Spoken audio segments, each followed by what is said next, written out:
The major outlines of the prosecution of the music mogul, Sean Combs, have taken shape in a Manhattan courtroom, but several issues at the core of the case remain unanswered. After 2 weeks of testimony in the racketeering, conspiracy, and sex trafficking trial of Sean Combs, the rapper and producer known as Diddy, much of the prosecution's central narrative is clear.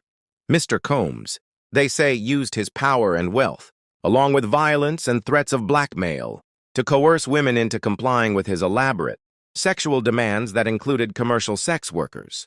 Such coercive behavior was enabled, the government argues, by members of his staff, who helped to arrange and stock the marathon, sex sessions known as freak-offs, and to clean up any fallout from Mr. Combs's entanglements. The groundwork of the defense's counter-narrative has been laid firmly as well.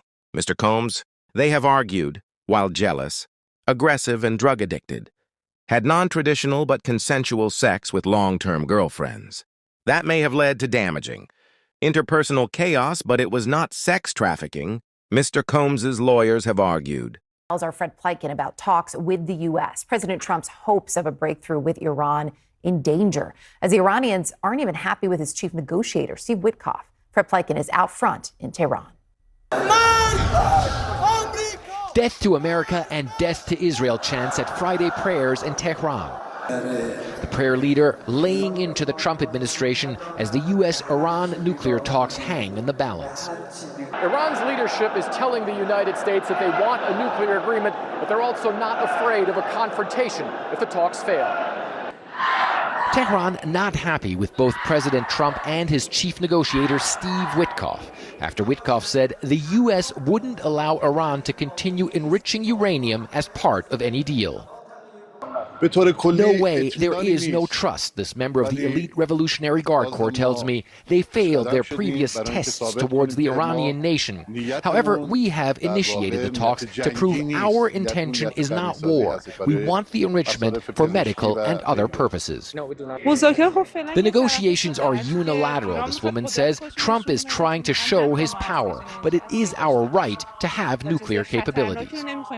Iran has consistently said its nuclear program is purely civilian in nature, and Tehran insists on keeping its uranium enrichment capabilities. Iran's foreign minister acknowledging the talks are complicated. We stressed the positions and principles of the Islamic Republic of Iran regarding the negotiations, he says. Our positions are completely clear and we insist on them. I think the American side now has a better and more clear picture of our position. President Trump is threatening even tougher measures against Iran if the talks fail. And American officials tell CNN intelligence suggests Israel is preparing for strikes against targets in Iran.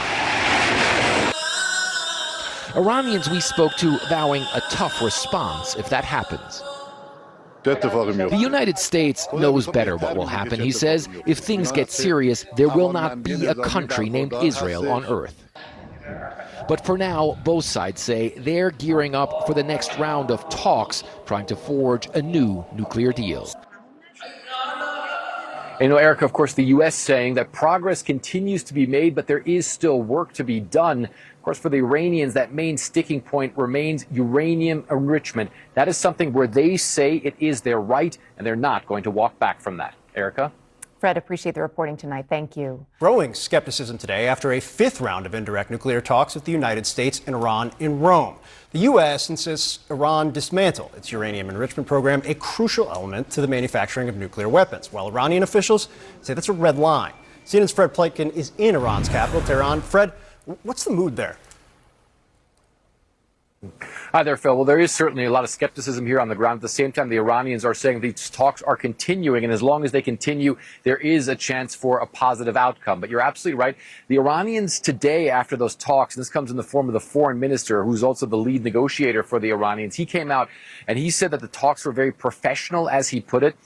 But it seems as though what was achieved, as far as the Iranians are concerned, is they say that the U.S. now better understands Iran's position than they did before. Now, it doesn't really sound like a lot of progress on the face of it. That's also the vibe that we're getting here on the streets of Tehran as well. We were at Friday prayers earlier today, and on the sidelines of those prayers, I spoke to a couple of people and got their view. Here's what they told me. Our supreme leader says we don't want a nuclear weapon. We don't need one because our power lies in our belief in God. I hope this round will be like previous rounds, and the common points of the parties will get closer so that both countries will benefit. But considering the differences that exist, a result seems a bit out of reach.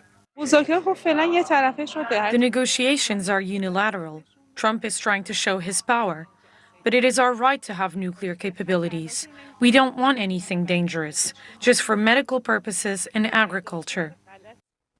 Even as some of the contours of the case have become more clear, through the testimony of Cassandra Ventura, Mr. Combs's former girlfriend, and others, major lingering questions will remain when the trial continues next week.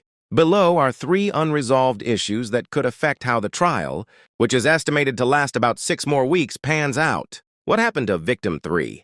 Before trial, the government repeatedly referred to a woman it called Victim-3, saying that she was subjected to sexual coercion by Mr. Combs outside of any freak-off activity. She was listed prominently in the indictment as an additional person whose experience would demonstrate that Mr. Combs's conduct hurt people beyond Ms. Ventura, the singer known as Cassie, who is the prosecution's star witness. But for reasons that have yet to be explained publicly, Victim-3 is no longer expected to take the stand, according to the lawyers involved.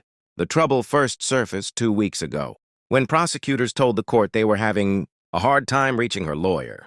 Still, Victim-3, who has been referred to in testimony by only the name Gina, has hovered over the case as Ms. Ventura and others have described.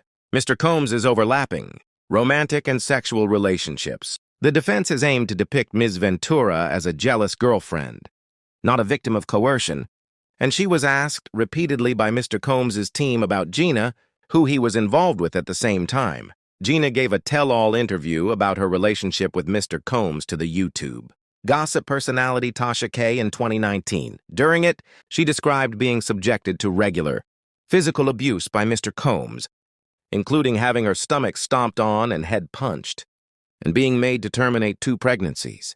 Prosecutors said in court papers that Victim-3 had text messages and notes, app journaling that backed up an account of abuse and financial coercion. She was served with a subpoena to appear as a witness. But prosecutors said in court 2 weeks ago that they were not sure she would honor it and were having trouble reaching her lawyer.